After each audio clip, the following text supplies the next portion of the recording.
Everybody, I'm Brett L. Pape. That's Coach Bruce, and this is the Coach Approach. Stay on.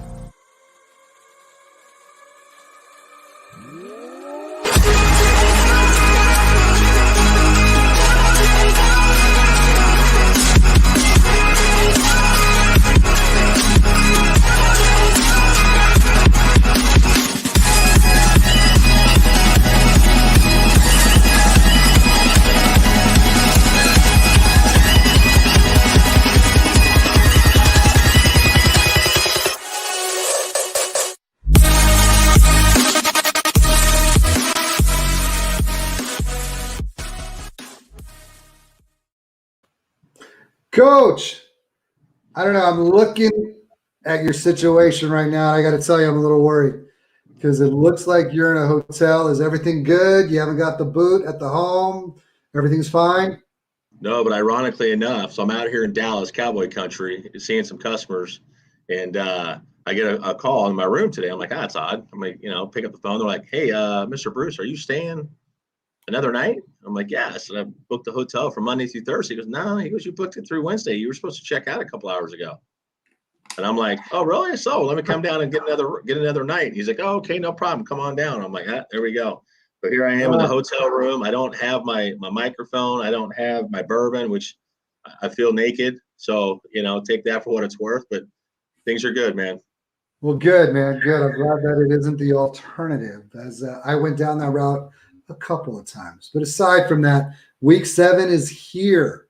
And today news broke that there's a strong possibility that the Miami trade with the Houston Texans is going to go down, and then you're going to see Deshaun Watson head to Miami. My first reaction when hearing this my reaction the entire time throughout this has been going on with him is that why are you going to give up anything for a guy who has impending legal issues? I think we're up to 22 lawsuits. And to me, I can't see myself mortgaging the future for a guy that I don't know is going to be able to play in the future. I don't get this trade. I don't get the timing. And it seems as if it's a pretty quick hook on Tua. But even if Tua was terrible, I'd rather have that situation than the Deshaun Watson situation right now. I think it's tough, and I'm like you. If I'm an NFL GM and somebody posted on Twitter today, hey, if you were an NFL GM, you had an opportunity to get Deshaun Watson, and you had to trade Tua for a first, is it something you would do? And right away, and all offseason. I mean, I don't have Deshaun Watson on a single league. I'm in 30-something leagues. I didn't draft him in any startups. The one team I had him on, I traded him away. And I just would not, as an NFL GM, want to take something on. And first of all, you're saying you missed on Tua, which I think is tough, and you're trying to build something in Miami. I like the direction Miami was going under Brian Flores up through this season. That they've had some issues, but you're basically saying we got it wrong with Tua, and we're going to give away a first. And with the roster they built, which I thought they've done a pretty good job, you have a first-round pick next year to add to that, because you already have some pieces.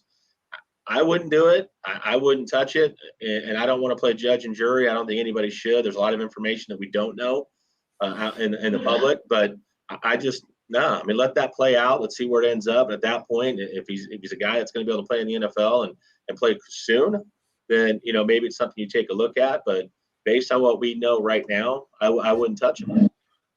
Yeah, I just can't. I don't know. Apparently, it's going to happen, and it's from every indication, it's owner driven. This is not a GM or a coach trying to make this move. It's an owner who is. And rightfully so. He's probably tired of losing and not competing for a championship. But I don't know, man. It seems like a road that I certainly wouldn't go down.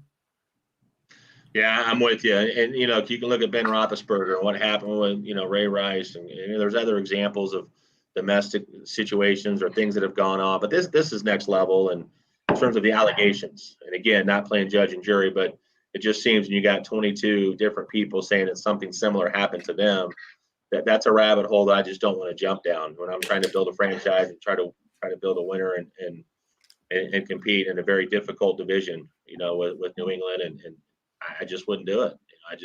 There's nothing about the upside of Deshaun Watson based on what we know right now, what he's dealing with, that makes me want to bring that into the locker room and as a head coach have to answer questions every single day about Deshaun Watson and not focusing on the game plan for the next opponent. It's a distraction. It's not something that I want to deal with. I would be as far away from that as I could get, even if I don't believe in Tua. I wouldn't touch it. Right. We could talk all day about this and on why we don't think it's a very prudent move to make at this time without knowing exactly what's going to happen. But let's move on. I going back to last week, one game in particular that really I was really impressed with the fortitude of the Tennessee Titans.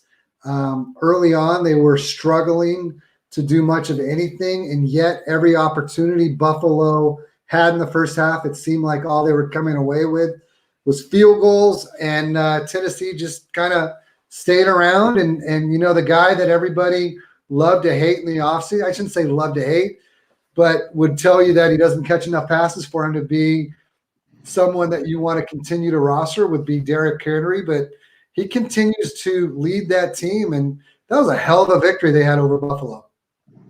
It's crazy. It's one of those games where you go, if you're Buffalo, it's like, hey, Tennessee's not playing as well as they should. We've got a great opportunity. I picked Buffalo to go to the Super Bowl and represent the AFC, against Tampa Bay. I still hold true to that prediction, but this is one of those games where you got to see Tennessee from the playoffs and what they did in the playoffs a couple of years ago and get to see Derrick Henry. And you're right. It's like A.J. Brown's the new Derrick Henry, right? All offseason was like, yeah, Derrick Henry at some point, the wheels are going to fall off, the workload, I'm out, I'm not going to take his ADP's way too high. And yet here he is, 20 carries, 143 yards. He's leading the league in the NFL in rushing by almost 200 yards compared to the next closest guy, which I think is Zeke Elliott or Dalvin Cook. I think it's discrepancy on a couple yards there.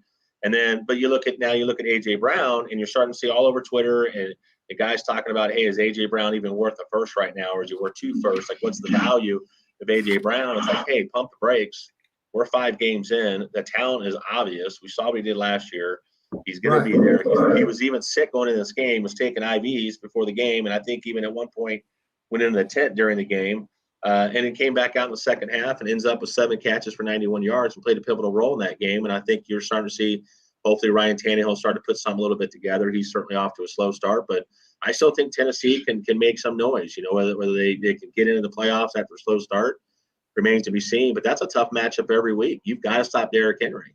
And he looks as good as ever. He's on pace to break the NFL single season rushing record. He's incredible. Yeah. He never stops. That 76-yard run, holy smokes! He split 2 DBs 20 yards down the field and was never touched. And speaking, I hate to go back, but I'm going to only because my phone's sitting right here, and a report just came from The Athletic.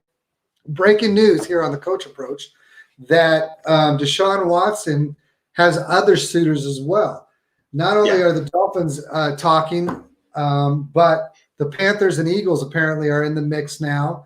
And we may not understand it, but apparently it's going to happen. So that's crazy to think of as far as investing whatever they're going to have to invest. But we'll move on. And here's Cam Newton.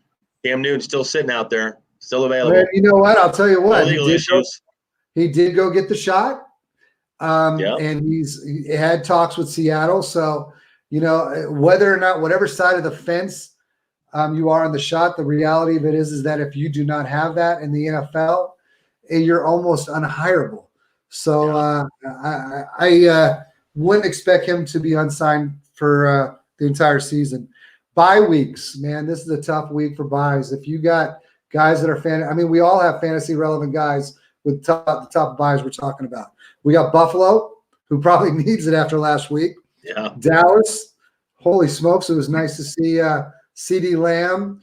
A lot of us have CeeDee Lamb as a dynasty top 5 wide receiver. I'd say top 3. It was nice to see him go off.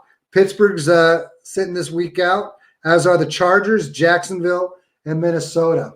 I don't need much help struggling to put lineups together, and seeing this week's buys, I'll take a look at it tomorrow morning because I knew it was going to be depressing. But this is a tough week for putting together some lineups. Yeah, I think outside of Jacksonville, I think most folks would be like, hey, Jacksonville's got a bye week. Who cares? Laviska Shenault's not doing what we thought he would do. Marvin Jones trying to come on a little bit. Trevor Lawrence. Unless you're in a 2-quarterback league or super flex, and you don't have a third quarterback, then it might be a little bit more concerning. But most of us probably have a better option than Trevor Lawrence at quarterback anyway. But yeah, I mean, there's a lot of talent. I mean, I can't tell you how many teams I've got Josh Allen, Stephon Diggs, or I've got Josh Allen and Dawson Knox, who now potentially could be hurt a little bit. But right. I mean, you go across those teams, it's like, man, those are rosters that are good offensive rosters, are stacked. If you play, especially if you went 0 running back, you probably have a few of those receivers, on one roster, and those guys are all sitting. So it's I think you called it earlier a byepocalypse, which I thought was a great way of putting it. That's what it feels like. I mean, you're scrambling to put lineups together to try to get on the waiver wire, to try to make some last minute trades. And I tried to make a trade for to get CeeDee Lamb on one of my rosters. I'm sorry, Amari Cooper on one of my rosters because he's in a bye week. I'm like, hey, now's the time maybe I can get him and match him up with Dak Prescott and the other guys. And I offered Justin Jefferson, but I was also going to get Jarvis Landry, and I think it was like a 3rd or 4th round pick. And I was just trying to get another Dallas Cowboy on my roster stacked with Dak. And he's like, oh, no, I'm not going to do it. I'm like, why not? He's like, oh, Justin Jefferson's got a bye week too. I'm like, damn. It's like everybody's on bye week this week. You got J-Jet, Cousins. It's unbelievable. And you talked about Jacksonville. Robinson is a guy that he's startable every week, and yes, and so that's one guy kind of think you missed on it, and he hurts because with all the running backs that have been hurt this year, and with him, man, he's been a pleasant surprise for a lot of people like me who had him on a lot of teams, only to see them invest first-round draft pick on Travis Etienne. So, man, he's been neat and he's produced. He's been everything he was last year he's not getting a lot of the volume out of the passing game that he got last year, but he's still someone that I'm thankful that I get to put in every week. So he's going to hurt me a little bit. Yeah, I've got some shares of James Robinson, and I had a couple trade offers in the offseason. A lot of people saying, hey, but at that point, it's like, hey, I'm not going to sell low. They just brought in Travis Etienne. The hype was there. They felt like, Etienne was going to be a guy that was going to play that Swiss Army knife role, line up in the backfield, line up in the slot, comes with the receiving pedigree. And I held on to my shares of James Robinson because I'm also big on handcuffing other teams' running backs as opposed to my own. So I held on to all the James Robinson shares that I had. And look, here we are, 6 games into the season. He's averaging 5.5 yards a carry. He's got almost 500 yards rushing, 5 touchdowns in 5 games. In an offense that's struggling to move the football, he's the guy that you want to have and you want to roster on that lineup right now. So I have no problem with the James Robinson truthers that are out there, and I think there's a lot to be said for what he's done as an undrafted free agent now in his 2nd year. And he's doing it again. He's only got 1 game over 100 yards this year. He's never had a game with more than 18 carries. So he's not like he's getting a workhorse workload. He's not getting Derrick Henry volume, or Dalvin Cook volume. He's getting 15 to 17 carries a game, and he's maximizing those opportunities. It's funny. I'm sitting here getting upset at you for not mentioning the fact that he's not going to be available this week, and yet I put him on the trade block and offered. I traded away last year in a horrendous deal that we won't mention. But I traded it's a 1 quarterback home league, been in it forever. And I traded away my first rounder in the rookie draft. And when I did so, never thought that, I made a bunch of trades throughout the year. So all of a sudden now I'm in a rebuild. Well, it's tough when you're in a rebuild and you don't have your own first round pick for the next year. It's almost counterintuitive. So I offered up James Robinson in my 1 quarterback league to a team that I believe they should be a contender for my first round pick back. Currently, I sit in standings. I'm first in my division, and I have an opportunity to win it. But that being said, so you're looking at what side are you taking there, James Robinson or possibly pick 7 through 10 in 1 quarterback rookie draft next year? Well, I think when it comes to running backs, like I'm a big wide receiver guy. I don't tend to take I don't take 2, 3 running backs all the time early in drafts. I like to, maybe go hero running back, get a really good stud early, and then come back around later and really, put a good tight end, some wide receivers together. But James Robinson, to me, again, I'll reiterate what I said a little bit ago. If it's a late first round pick, I like James Robinson. I mean, again, it always comes down to roster construction and what you have. But if I know it's going to be a late first because my team is winning and I feel like, hey, I'm trading away a late first, a lot of people tell you the running back depth of the 2022 draft isn't deep. I don't necessarily agree with that. But give me a guy who's in the NFL, is in his second season, way outperformed expectations in 2020, and now here he is again with ETN injury, outperforming expectation. I would take James Robinson in that trade. I think I'll always take a proven commodity at the NFL level, and I always love it when people say, "You have a draft capital." Well, how many years in a row are we going to use draft capital? Right? He's now in his second year. Tell me not to. This isn't year one. Yeah, this isn't year one. This is year 2, and he's already proven he's the guy. Right. I'm sticking with something that's known versus a guy I'm going to get at 9 or 10, which means he's not even one of the best 3 or 4 running backs in that draft, which means he's probably going to be a guy that's a 4th, 5th round draft pick. Give me James Robinson. All right. Well, I appreciate the input on that, and let's move on. Let's hope that that my league mate isn't watching, and I can change that deal prior to or after the show's over. Let's move on to week 7, man. We got a couple games kicking off tomorrow night. Is there a team more beat up than Cleveland? And they got to go in tomorrow, and they're hosting Denver, both 3-3. 3 weeks ago, you would have never imagined Denver or Cleveland being in the spot. Denver might be a surprise if they're 3-3 because they've won 3 great games, but you got a team without Baker, Chubb, and Hunt going against Denver. What do you think about that one? I think it's going to be. I think it's one of those games. Look, Case Keenum's that savvy veteran. He's that guy that doesn't have to be out there getting reps as the one to be effective in a spot starter or a starter for a few weeks. He's proven he can come in, he can sling the rock, he can play, he can get mental reps in practice and be able to take that into game action.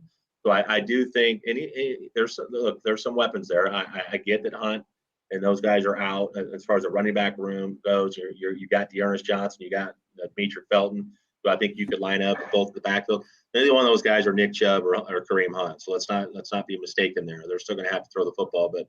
And Teddy B is he started out the season playing better than I thought he would. He's never surpassed, I think, 15 touchdown passes in a single season. So I was not a big advocate of the decision to go with Teddy B. I felt like, hey, let's give Drew Lock, it was his rookie season. He can make all the throws. Let's fix the 6 inches between his ears. But they made the choice to go with Teddy B. It seemed like a great choice. But now you're starting to see that Teddy B come out that is struggling a little bit. So I still think Cleveland's got a better roster, up and down that roster when they're healthy. But I think this is a game that I still pick Cleveland to win just because I think Case Keenum is a guy that can step in and play well. And I think that they're well coached. I'll take Kevin Stefanski even at his young age as far as NFL experience over Vic Fangio every day of the week and twice on Sunday. Is there anyone? Oh man, I got a terrible idea. Who are you starting these games? You playing everyone fantasy relevant? Yeah. I was telling you earlier, I try to get Case Keenum in a trade in a 2-quarterback league that I'm in because I've got my other quarterback, Dak Prescott, on bye week. So I've got Ryan Tannehill, and then I had to throw in Andy Dalton because it's the only other quarterback I have. So I'm trying to make a trade with Case Keenum to get him for a spot start. And, of course, the guy I'm playing has Case Keenum. She's like, yeah, I'm not starting him this week, but I know that you need him, and I'm not trading him without, a lot of value. So I do think Case Keenum in a super flex or in a team, he's worth the waiver wire ad because I do think he's a guy, like I said, that can show up and play. Now, am I starting him over a Ryan Tannehill type quarterback, depending on the matchups? No. But if I need to put Case Keenum with all these buys, if you have a Prescott, if you have a Cousins, if you have any of them, I mean, even Lawrence, you're going to have to put somebody in there. So I agree. I mean, if you got to use them, you got to use them. For Denver, I'm going with Sutton. I'm playing Williams. I'm playing Fant. And, I mean, I don't think much changes. Again, we talk about start situations or start sit. This week, man, just put in a lineup and be happy that you were able to. And it's one of those weeks where people talked about Ernest Johnson. It was like, hey, if you're trying to get him in waiver, like, how much money are you going to spend to pick him up this week? I'm like, the proper move would have been to pick him up last week, knowing that Cleveland likes to go running back by committee, and we already knew that Nick Chubb's going to miss a little bit of time. That would have been the time as a late, waiver for nothing to put him on if you've got a deep roster, to put him on your roster. If you've got guys on IR and you've got roster spots available, that was the time to pick him up, not to spend 30% of your fab on a guy that might start for a week or two, and we don't know how involved he's going to be. So, I think there's a lot of people that are going to overspend on fab this week for a guy like Ernest Johnson, or Demetric Felton at least has some upside. He's a rookie and he's got some upside. Sure, so I get that. He should, yeah. So let's move on. We got two more games we want to talk about before we bring on the great Jeff Bell. Cincinnati at 4-2, at Baltimore 5-1. So I mean, fantasy wise, there's not anyone I'm sitting. If I have Higgins, I'm playing him. If I have anybody of relevance, I'm playing him this week. This should be a fun game. Look, and hey, it is bye week, but Rashad Bateman, play Rashad Bateman. If you've got a spot, don't be afraid to. 4 catches for 29. So if you're a guy that just reads the stat sheet and didn't actually watch the game, he had 6 targets, caught 4 balls, went for only 29 yards. They used him in the short game. We joked around about calling 13-yard outs earlier, make a little joke about his route tree in that game. But yeah, it was limited. But first game action, he's a guy I think is going to could see 8 to 10 targets in this game this week. So I'm completely confident starting everybody. Mark Andrews, obviously Lamar Jackson. You go to the other side of the ball. There's not anybody that I'm not starting either, especially on a week where you got so many guys out on a bye. Right. Cincinnati, are you kind of surprised with the 4-2 start? I am a little bit. I can't remember my prediction was, but I think I had them at 7-9. So I think I had them a little bit better than some other people did. But 4-2, I expected them to get better in the second half. Jamar Chase, we talked about him in the preseason and the drops, which I always hate when people talk about drops for receivers, especially when it's the preseason. But I can promise you this, Coach. Yeah. You never got frustrated when people talked about drops when you were a wide receiver coach, because there's nothing more frustrating than drops when you're a wide receiver coach, because you work on that all the time. Yeah, there was never a time in practice where I let my wide receiver stand around and watch the punt team or kickoff team. We were on the side running routes and doing those things and putting work in. The goal was to catch 100 balls a day in practice. So you certainly shouldn't drop balls, but the reality is, hey, these guys are human. It happens. Sure. But no, I'm excited, man. There are some. There's not a lot of great matchups this weekend, but there's certainly some good ones. Let's move on to the last one before we bring Jeff on. Let's talk about the Chiefs, who are sitting at 3-3. Can't believe they're in a must-win situation versus the Titans, who just had a great win over everybody's favorite, the Buffalo Bills. This is one of those games where, Andy Reid's a little upset, Patrick Mahomes a little upset, Tyreek Hill, Travis Kelce, the leaders of that team, and understanding what the goal is. And you can't get to a point where you go 3-4. And this is one of those games. If Kansas City can get off to a fast start, which they haven't been doing, it's going to come back down again. Is Tennessee built to come from behind? Can they put points up and score quick? This is one of those games. If Tennessee can control the clock, they can get Derrick Henry going.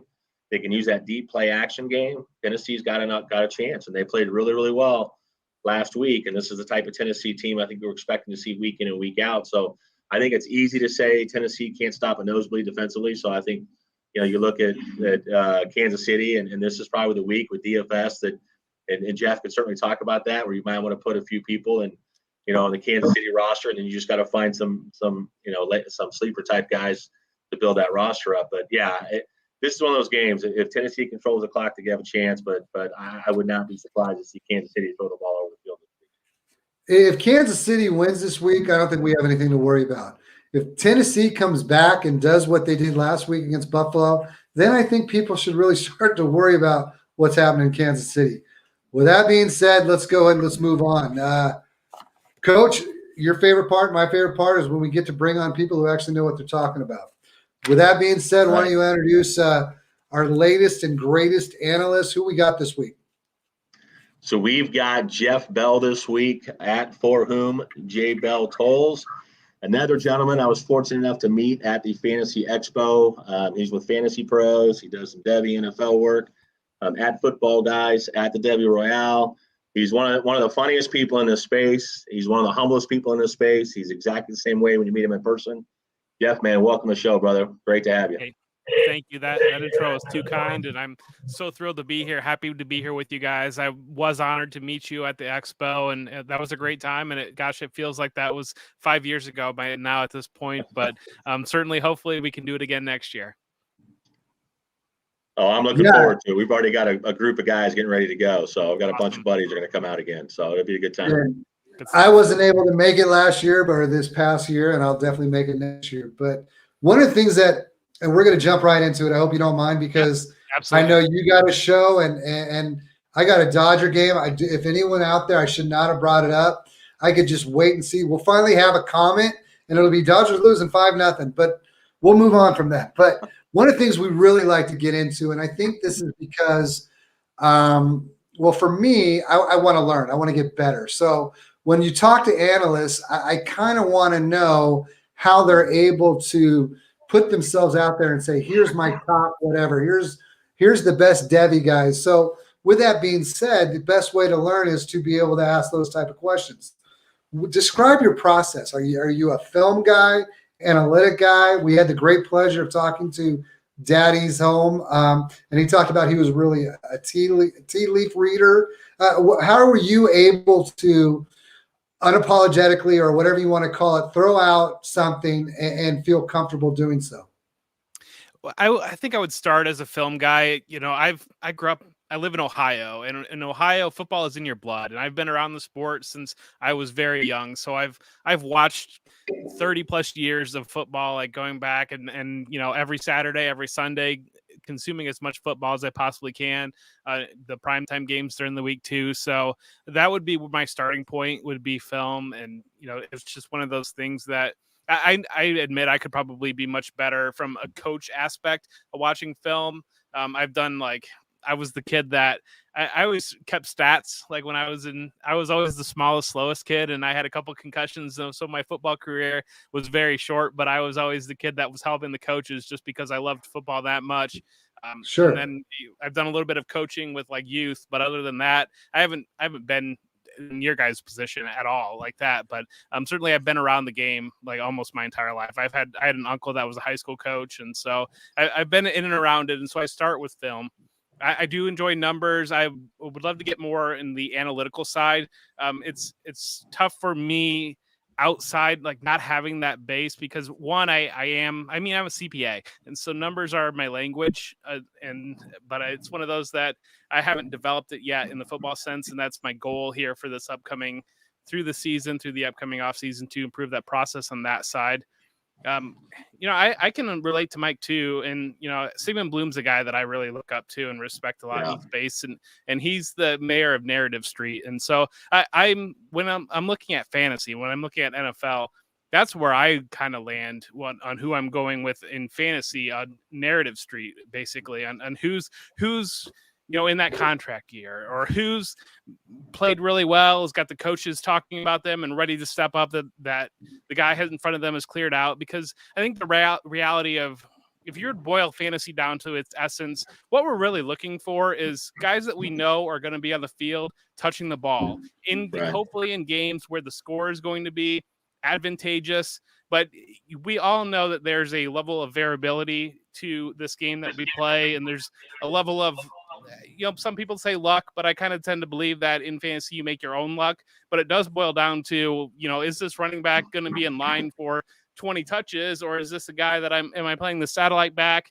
and I'm not sure if the game script's going to go in the favor, and if Nyheim Hines, for example, is going to touch the ball 6 times. You know, it's just one of those that you try to make your own luck. You try to look at scheme. You try to look at who is going to be put in the best positions. But when it comes to fantasy, it is just watching a lot of football. I watch Red Zone. I watch the games afterwards. I've got DirecTV, the Game Pass, so I watch the condensed games afterwards. And so I try to watch as much as I possibly can. You know, having another career and having a family doesn't make that the easiest at times. No. But, There's a reason why one of the things I always bring up, and Kevin's a guy, and obviously you're a big fan of Kevin, is the two of you have your show together, the great show on the cut called The Debbie my best Royale. friends, yes. But I got to go, where do you find the time? I mean, I realize I'm a family man. I realize not everybody has 11 children like I do. But at the same time, once you have one kid, there's not that big of a difference. I mean, Yes. it's busy life. So where are you finding the time to do all this? Because we haven't even began to scratch the surface in what you do. We'll get into the Debbie side, the college football side here in a few minutes. But I can't imagine when you're able to do it all. You make time. You try your best. I mean, it's all a balancing act, and I think that we all can all. I don't know. We're all stretched very thin that are in these types of shoes, and I think that we all should. If you're not recognizing it in other people, I think that we do a pretty good job of recognizing that in other people. I'm pretty fortunate. So we have the baby. So the baby's the baby. You put the baby down, the baby naps, and you That get was up. recent. So congratulations. So thank you very much. So that's number 3. Number 2, I get a little bit of a break there because she usually naps at like 12:30, 1 o'clock. And so Sundays she goes down at 1 o'clock. And so I've got a window where the oldest kind of plays quietly. And so the early games on Sundays, I can dive in and I can just watch all those on Red Zone. Once you get in the afternoon window, that can be a little bit more difficult because they're starting to break down. You get into It's bedtime for them, dinner time for the family, and those type of things. So those are kind of the games that I'll catch the end of them live and then kind of go back and make sure I catch them. And it's really just, if you want it bad enough, you'll find the time and be able to do that. So it's hard it's a balancing act. And I know admittedly I can certainly do better in areas. There's this past weekend, it was the Bills were playing on Monday night. I'm a Bills fan. The Buckeyes had a bye. I'm a Buckeyes fan. And so it was just one of those that like, I needed to pump the brakes a little bit. And so we did like, we have soccer on Saturday mornings. And so I unplugged then and I go do soccer with my daughter. And then like we had a birthday party on Saturday afternoon. I took them to the pumpkin patch on Sunday, like those type of things where you just family comes first. And I think that everybody needs to recognize that. So, it's funny you say that. My wife she can't stand football, right? It's like my biggest passion and like the thing that she just is like, I don't get it. Like especially when it comes to fantasy football. She's like, it's not even real. Like that's her always thing. I'm like, man, it's based on a real game. It's real. Like just quit messing with my passion. But it's so funny because with her, she's like, hey, I know it's football season. She makes that joke. Hey, I'll see you in 6 months. But Saturdays become our family time. So for me, college football, I'll sneak games in when I can. Yeah. NFL, it's like, especially now, you get up and you watch the London game early in the morning. Then you get really 4 different games throughout the day, plus what you're flipping back and forth through. But I know for me, sometimes it's watching a game, having the notebook out. I'll make some notes, and then I might go back and watch a play, almost like you did when you were coaching, using Huddle or something. You watch the same play over 5 or 6 or 7 times. You're looking at line play. You're looking at what's the secondary doing. You're looking at different things, and so now I've learned to I'm just going to enjoy the game. I'll record the ones I'm really interested in, and I'll go back and watch those when I've got more downtime. So, man, hats off to you guys that find the time to not only do it, but do it at a very high level, man. I can tell you there's a million of us that appreciate everything you guys do. That's for sure. Yeah. And my wife is, she is a saint and I'm very fortunate. She comes from, her dad played football. Her brother played football. So she grew up around the sport too. And her best friend was married to a football player. So, it's being in Ohio. It's one of those that it's just in your blood. Yeah. Right. Well, let's move on to the Debbie side. And what I kind of want to get into that. And here, first and foremost, I dove into it this year because if you're on Twitter, you're gonna finally drink the Kool-Aid because enough of you pour it all day, every day. So with that being said, what I really like about it as a fantasy player, because as I've said over and over again, I'm not an analyst, but what it does is it gives me exposure to people that I'm going to be picking up in rookie drafts a year from now, 2 years from now, whatever it may be. Is that you kind of wanted to get into it for a leg up, or how did you get into the college football aspect? College football is my passion. I mean, that's where, I'm a Buckeye and it's just one of those that it's in your blood. And especially being a Bills fan and having most of my formative life, the team was very bad. Yeah. So,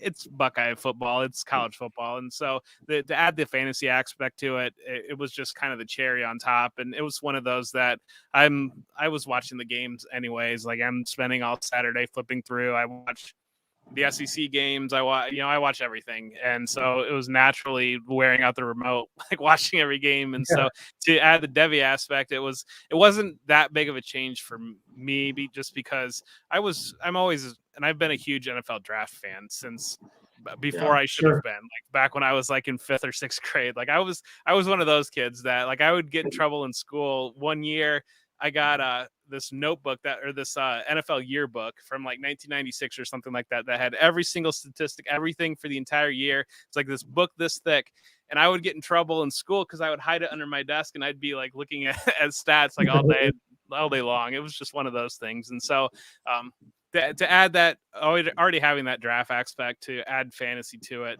it was just a natural fit. And certainly it's a space that I believe in, that I believe that it's one of the, if not the biggest growth areas in fantasy football, just because I think it's not mainstream at all, but it's the passion that's involved in college football. And it's really just being able to get it out there and tap into it. And I believe that with the NIL that is now in, and kind of the way that sport's going, the potential, the return of the EA Sports video game, I think is going to be kind of big. And so as these things kind of transition and move in, it only seems natural that you're going to get to a point where you're going to have, and especially in Columbus, Tuscaloosa, places like that, you're going to have these fantasy leagues that are going to pop up as it becomes more accessible. I think the biggest thing right now, one of the struggles is Fantrax is really the only site that uses it. And so just getting some of these bigger sites involved and kind of making it more accessible for people, I think is where you're going to see a lot of the growth come out of it.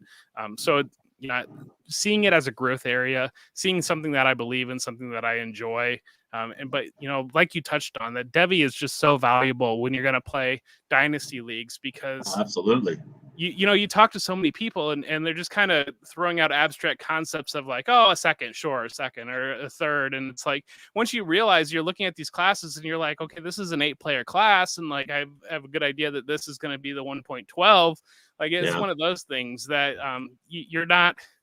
And one of the things, like I pushed back on my good friend Nate Polvolt yesterday, because he was talking about the Steelers. He was like, oh, they'll go in the draft and find a quarterback. And I was like, no, we don't do that. We don't say we'll find a quarterback in the draft. Tell me a name. Like, tell me the player that you think that they can target to be able to do that, because that's really where it is. That's taking that next step and not talking the abstract of that you can just use a draft pick and now find a quarterback. Like, no, there's 2 or 3 quarterbacks in the class you like. If you're going to be at the 17th pick, you're not going to be necessarily in position to do that. So I think it's just taking that next step. I think when you can get Justin Fields, what was it, pick 15, where he went? I mean, pick 11. I mean, certainly it's not not see it again. Yeah, but you're not going to see that again. Lit the world on fire, but I think it's criminal. I think it's criminal the Falcons passed on him, to be honest with you. To take a tight end, you don't build a team like that. And you're not in that position to draft very often. At least you don't want to be. So when you're there, it's like a free lottery ticket. Yeah.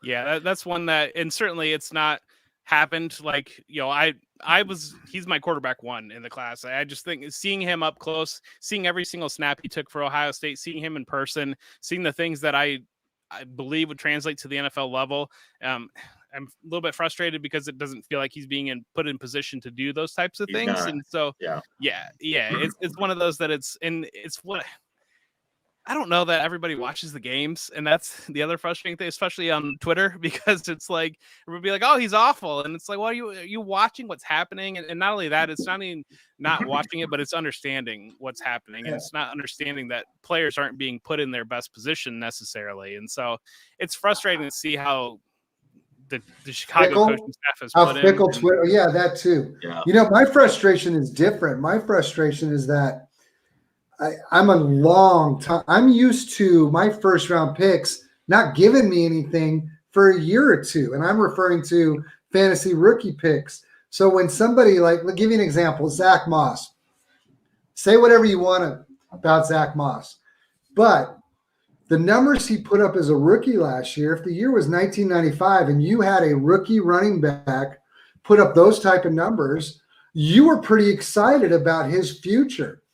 Today, everybody wants to tell you how anybody who doesn't come right out and do a Justin Jefferson isn't worth keeping. You can say whatever you want about Adam Gase. Sooner or later, somebody is going to figure out how to use that talent, and he's going to be great. And aside from that, he's also the development does have to happen. So whether they're making terrible, dramatic decisions based on his abilities is irrelevant to the fact that he just needs to go see live NFL football for a while. You're exactly right. He needs to play. I mean, you look at it, he didn't play his first year in Georgia. He had one full year at Ohio State, and then they had the COVID year. And, quarterback, I am a firm believer that quarterback, I want 3, if not 4 years at the college level, because you're seeing so many different things that's happening, and you're going with the ebb and flow in the game. And he was put in the position where reality is outside. In 2019, they crushed everybody. I mean, it was just they didn't have a challenging game through the entire season until they got into the Clemson game. Things kind of went sideways. His performance was fine. It just, it was the guys around him didn't make plays, and that game is one that will haunt me for the rest of my life because there were 45 different plays in that game that one of those goes the other way and they win that game, but they all went the wrong way. And then you look at last year, I mean, it was a COVID year and it was a mess. He only played half the season because that's all he got. And again, he wasn't pushed at all up until the Alabama game. And even then, if you look at the performance in the Alabama game, he played well. It was just that, the defensive scheme, they've got Tough Borland out there on Devontae Smith, and that's just not going to work. And so it was just one of those that he just never had a chance in that game. So he's a guy that he just needs. You're exactly right. He needs to play. Just play. Just keep playing and shut up, everybody. Let the kid develop. All right, here's if you were just on the street and I saw Jeff Bell, I go, hey, big fan. I read people talking about the 22 class isn't that great. Everyone's talking about how great the 23 class. Quickly, if you can, just give me your top 3 prospects from those 2 classes combined. Those 2 classes combined?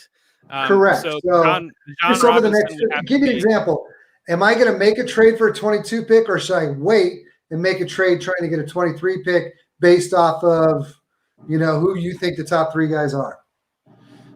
Well, my opinion on that, I mean, Bijan Robinson's the clear number 1 between coming through these 2 classes. And so I think that really, and you look at the depth of the running back class, some people might have Jahmyr Gibbs as their number 2 back in next year's class, or might have Zach Evans out of TCU as their guy. So it's really a question of, do you need wide receivers or do you need running backs? And the way that I tend to build, I like to build my dynasty rosters. I like to have a narrow focus on wide receivers. Like, I don't want 15 wide receivers on my dynasty rosters. Like, I want 6, 7, 8 guys that I can rely on. And so if I want a wide receiver if I'm kind of deeper in a rebuilding mode, I'm fine with the 22 picks, and especially if they're going to be devalued because of what's being said on the street. Because you look at this class, Treylon Burks out of Arkansas, I think he's probably wide receiver 1. Garrett Wilson, I think he's such a technician. He reminds me of a lot of Keenan Allen. I think that he's coming in out of Ohio State. I'm a huge believer in Olave. He's just so smooth. And, it's one of those that if you watch a lot of football, you can just see football players. And I think Olave is just one of those guys that he's just a football player. And gosh, I'm blanking on who else do I want to go. David Bell out of Purdue is another one. So the 22 class, I feel more comfortable taking a wide receiver out of the 22 class. Running backs more shallow. Isaiah Spiller out of Texas A&M is my top guy. Some people like Breece Hall, but he's kind of been a little bit iffy. Kenneth Walker's kind of gaining a lot of steam right now, and that's a guy that I comp to Michael Carter, kind of like when I watch him. And so he's a guy that I have questions if he is going to be a feature role at the NFL versus kind of just one of these committee guys. Quarterback is a little bit of a concern. I really like Matt Corral. He's grown on me a lot. Malik Willis for fantasy is going to be the name that if he catches early draft capital and is in a good situation, he's probably going to end up being super flex 101. But when you're looking at the 2 classes combined, I think that Bijan Robinson's number 1 in the 23 class. And then I think right now you probably have to go with Bryce Young out of Alabama as probably the second one that you're looking at there in the 23 class is the top quarterback. And I think that Caleb Williams out of Oklahoma is going to be pushing him hard pretty quickly. And what we've seen, people were off CJ Stroud early because he struggled, but he's really rounded about. And so it's going to be kind of a wide open next year. The wide receivers aren't. Kayshon Boutte was the guy that you were really waiting for. He got hurt. He hurt his Achilles, and so hopefully he's able to make a comeback. And then the other guy would be Jackson Smith and Jigba out of Ohio State. I think is showing what you want to see. Johnston out of TCU is another one. Quentin Johnston is a very explosive wide receiver that'll be in the 23 class. But it really kind of boils down to where are you at the dynasty rebuilding process? Are you building your team and you're looking longer term and you want to put those pieces in place? Then I would probably target more the 22 picks, because if they're going to be devalued upon the conversation, and I'm fine taking those wide receivers, and especially if you're rebuilding, take those wide receivers now and tank next year and get Bijan, and then all of a sudden you've got the wide receivers hitting year 2. You've got that depth built there. You've got Bijan Robinson popping right in, who he could, he's getting comped to he's saying the best running back prospect since Saquon Barkley. Yeah. And I'm of the belief that right now, when you look at the dynasty landscape at running backs, maybe some people say it's a hot take, but I feel like value wise, John Robinson might be the dynasty wide receiver running back 1 right now. Just because perception and market value. But I think you hit on a good point too. We talk about 2022, and you see it on Twitter all the time, not being as valuable as 23. And it's like, I can give up less to get a 22 as well. Right. So to your point, if I can build up on my receivers in 22 and then find ways to get, a Bijan Robinson, who I'm a huge fan of. He played high school ball out here in Arizona, so I followed him all from his freshman year. The kid's unbelievable. And so I think that's a great point. Man, I'm stocking up on 22s while everybody else is holding on to those 23s. It's like when you get multiple 22s, all of a sudden that draft class comes out. Now I've got the leverage to say, okay, I can bump up and get a 23 first because I've got more 22 first to give up to get it. If it plays out that way based on my roster construction and where I'm at in the draft and what I see the board doing and what's going on in the chatter, you might be able to take advantage of that.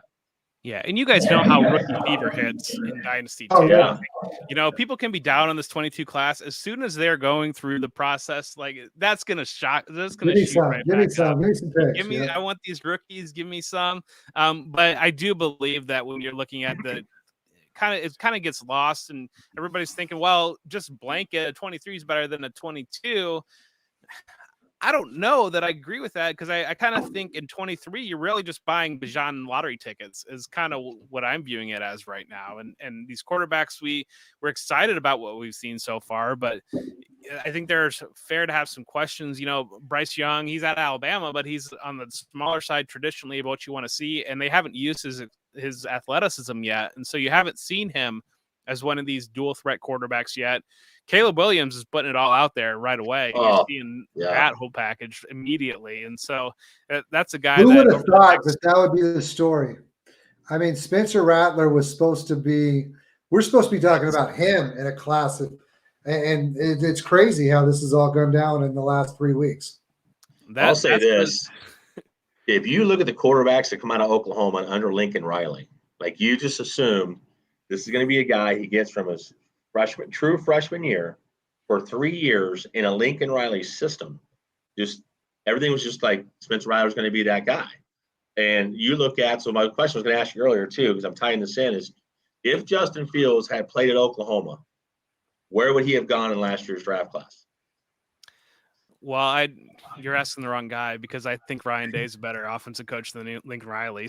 So when it comes to NFL development and the concepts and schemes that what you were seeing the Ohio State run, and I think that got lost a lot in the lead up, because what Ohio State runs a lot of is they run a lot of wide receiver concepts out of the NFL. They're doing a lot of option routes. Yeah, it's pro style offense. They're running option routes with the wide receivers, and so Justin Fields, he had to hold on to the ball so the wide receiver option would come open. There were a lot of different layering throws that you would see out of that offense compared to really, I'm a belief that that's the most advanced offense that we see in college football right now. What's Ryan Day is running, because he's a guy that has had that NFL background, NFL pedigree. He's been all through the NFL. I think he's coached at almost every single job in the NFL, out short of being a head coach in the NFL. And so he's brought that into the college. And so I don't believe that I agree. I know where you're going. And it's like my guy, Josh Allen. I always say in that class, if Josh Allen was at Oklahoma and Baker Mayfield had been at Wyoming, Josh Allen would have been the 101 without question. Like, it would have been generational Andrew Luck level. And so I completely agree with where you're going. I don't know that. I think maybe if you're going to have that conversation, Trey Lance might be the guy that you have that conversation about. That is he pushing, if he was in Oklahoma's system, is he pushing Trevor Lawrence as the 101 overall? Is he easily in front of Zach Wilson as the 102? That's the guy that I think that's where you're kind of playing with that scenario. I don't know what happened with Justin. I have heard everything that you can imagine. I've heard that there are teams that were concerned because he's had epilepsy, and they were concerned about those type of things. You guys know that when you get in it, you're going to nitpick the littlest things. And we often see that. I think a lot of what you see with decision makers in the NFL level, and particularly bad decision makers at the NFL level, is that if their peers are going to be talking negatively about them, they don't want to make that move. Like, they don't want to be the guy that's being talked about at the water cooler. And so I think for some reason, Justin Fields just ended up as that guy that I've heard whispers that the Broncos are a team that I heard were scared off because of epilepsy. I've heard just, people were concerned about his work ethic and which was wild to me, hearing those type of things, because everything that you heard locally in Columbus last year, like, this guy didn't leave his house for a year because he just wanted to play football and during COVID. And it was one of those that, like, even when campus had opened back up, he would go straight home, like, with his dog and study football because he just wanted to play football. And we're seeing it even now at the NFL. Well, he's a big reason why he's a big reason why the Big Ten played football last year. He is. Or 2 years, whatever it was. Yeah. No, he was. Man, so it's just. Well, hey, let's move on, because we don't have much more time, because I got to watch my boys in blue. I'm going crazy. I'm glad no one's messed with me and given us a score. But let's get into the Ncaa Championship real quick. Yeah. If you look at the current odds, do you see anybody other than these 5 teams who really have a shot to win it? And that being Georgia, Alabama, your team, Ohio State, Oklahoma, or Cincinnati. There's an Ncaa any chance a champ comes from any team other than them? No. No, I mean, no, I don't. I really don't. I think that the Pac-12. Okay, so with that being said, who do you like? If you had to pick right now. So I feel like consensus would say Georgia, just because what we've seen defensively from Georgia. My concern with Georgia is that, and I was kind of hoping we'd see it a little bit with Kentucky, and I talked about this last night, is that we haven't seen any team that capable of pushing them offensively. And so if they were to get into run the gamut between Alabama's offense, Oklahoma, Ohio State, if they were to have to go through all 3 right in a row, is Stetson Bennett or JT Daniels, whoever they have at quarterback, are they going to be capable of these traditional college games that we've seen of late, where you need to score 42 points, 45 points, or whatever it might be, and one back and forth? And so that's my only hesitation on taking Georgia. I want to say Ohio State, but I'm worried about CJ Stroud, in that after what we kind of saw at the end of the Oregon game, it seemed like the moment was too big for him, and what we've seen defensively. I think of late, after they made the move to make Matt Barnes the defensive coordinator and have him call the plays during the Tulsa game, we've seen much more. The scheme has gotten a lot more complicated. Before, they were sitting in either cover 1 or cover 3, and it was very basic vanilla defense. And now they are starting to blitz guys again and those type of things, but we haven't seen talent-wise on that side. It's not Georgia. So I would defer probably to Georgia if I had to pick one right now. I can get on board with that. Yeah, I think it's going to be, I don't know. At this point of the season, I think you're going to have, right now I see Cincinnati as the outside looking in, and what you're going to see. if Georgia were to beat Alabama close, like then you're going to have a real conversation about if Cincinnati wins out, because I think if Ohio State, Oklahoma win out, they're going to be there. If Georgia wins out, they're going to be there. And so if you have a 2-loss Alabama versus an undefeated Cincinnati, you're going to have a conversation in that committee room. Yeah, I'll tell you, this is one of the years where it doesn't seem like, for both the championship title contention and then for the Heisman, it as an outside observer who is not plugged in and can tell you that Georgia's got an incredible defense or this and that, it seems like a very down year in all regards. Yeah, really what you saw, I think what you kind of saw was that middle tier have a lot more experience than typically, because the guys were able to come back. And so the guys that weren't the NFL guys were able to come back. Whereas you saw Alabama, Ohio State, Clemson, all these guys went like normal. And the program even kind of pushed some guys out because they needed those scholarships. And so really kind of what you saw early in the season were more experienced middle tier teams that were better equipped, while the Ohio States of the world, the Clemsons of the world, were breaking the next guys in. And normally those other games, they wouldn't have those experienced guys. And so you would just defer to traditionally what we've seen over the last couple of years, just the blue buds. I think now we're arriving at a point in the season where the talent has caught up. The kids have gotten comfortable, the kids being out there. And so now you're starting to see the teams that traditionally that we kind of expected are starting to pull back away again, just because it's what's up with Clemson. Are you surprised by what's going on in Clemson?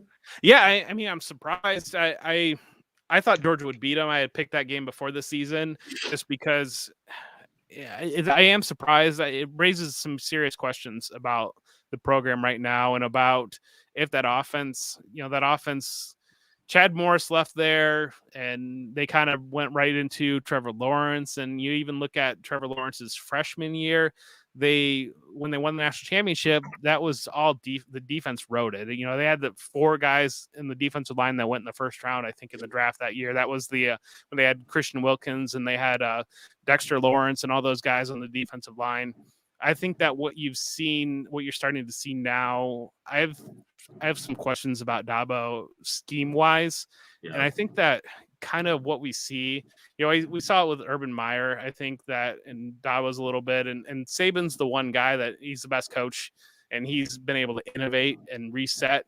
But you see like some of these guys that they're going to do what got them there and they're going to think that their way is the best way.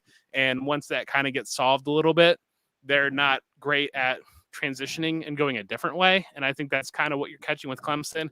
I think maybe evaluation might have been wrong a little bit on DJ Uiagalelei.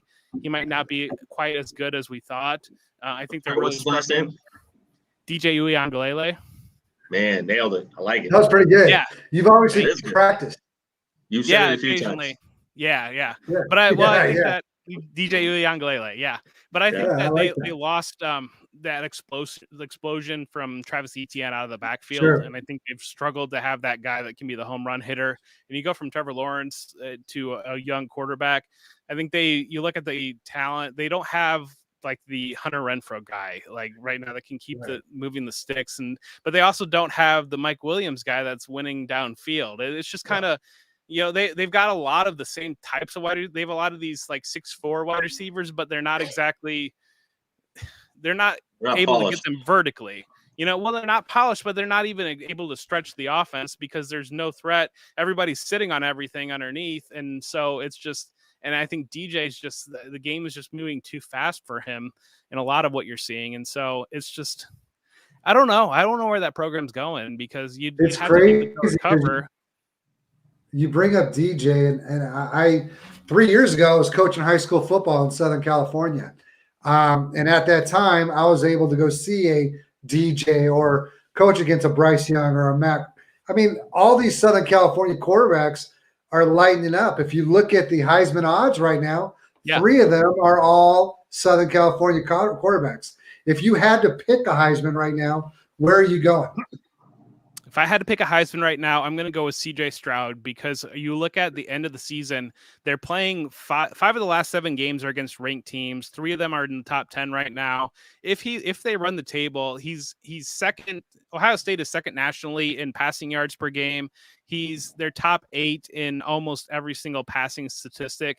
If they run the table through that schedule is going to look really good. The numbers are going to be there at the end. And we know that the committee or the Heisman selection is going to go with a quarterback that's in the championship race 10 times out of 10. Devonta Smith last year was the one outlier. Yeah. And so I think the counting numbers will be there. I think the quality wins at the end of the year will be there. And it's so wide open right now that's where I'm going to go with my pick. It's crazy because for me, again, I keep calling myself an outside observer, and like Coach Bruce talked, that's a softball day for me a lot of Saturdays, so I'm not able to watch much. But with that being said, you don't have a clear-cut guy yet. So if he runs a table, someone's got to have a Heisman moment for me to be like, okay, I'm okay with that. And I just haven't seen it as of yet from any of them. Yeah. Yeah, and it's tough because level competition has changed that he's faced recently, but he's put up some massive numbers in the last couple of games, and it seems like they've gotten some things figured out there. And so Travion Henderson, I think, unlocked a lot with that offense once they went to that move, and that's another guy that's a 2024 running back, but that dude might be better than Bijan. He's pushing right now. He's special talent. Every time you talk great about someone from Ohio State, there's always that little, but you love Ohio State. So it's kind of tough for me to get over that. It's like when he talks about his Dallas Cowboys, it's like, whatever. I don't care. I don't want to hear about it. He sent some pretty decent talent to the NFL, though. That's one of those that, I'm not exactly shining up Iowa over here. Oh, no. I mean, obviously, I'm kidding.